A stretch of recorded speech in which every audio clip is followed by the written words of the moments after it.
बंधुओं, आपने सोचा आपको साधना करनी है, तो साधना के लिए संकल्प लेना होता है। बिना संकल्प के साधना नहीं होती। और साधना की बात कर रहा हूं, इसका मतलब यह नहीं है कि सिर्फ भगवान का नाम आपको लेना है साधना में। कुछ भी साधना हो सकती है, आपके कामकाज की भी साधना हो सकती है, खेल में आपको आगे बढ़ना है तो वह भी एक साधना का भाग है। तो कोई भी साधना आपको करनी है तो उसके लिए आपको संकल्प लेना होगा। तो संकल्प कैसा लिया जाता है?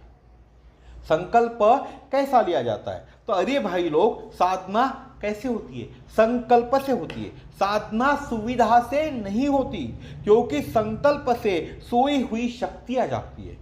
संकल्पवान के मार्ग में बाधाएं विघ्न नहीं आते। जो बाधाएं विघ्न आते हैं वो आपके संकटों को पार कराने के लिए आते हैं। साधना में संकल्प चाहिए, और संकल्प पूरा होता है नियम से। संकल्प माने नियम। जैसे सृष्टि, चंद्र, प्रकृति, वर्षा नियम से चलती है, वैसे ही साधना भी नियम से ही होती है। नियम से ही साधना में क्या होती है? निष्ठा पैदा होती है। साधना कैसे होती है?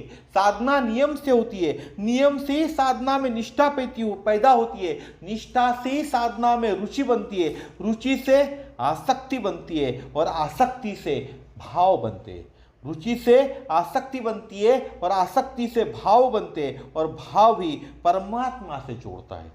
यही पूरी की पूरी यात्रा है साधना की, पूरी की पूरी सीढ़ी है साधना की। अगर आपको साधना करनी है तो आपको इनका पालन करना पड़ेगा, और साथ ही साथ आपको सातत्य भी रखना पड़ेगा। आपने सोचा अगर मैं कल रोज सुबह उठकर 4 बजे रामायण या हनुमान चालीसा बोलूंगा, तो आपको क्या करना पड़ेगा? संकल्प लेना पड़ेगा, साधना करनी पड़ेगी, और सतत उसमें सातत्य भी रखना पड़ेगा।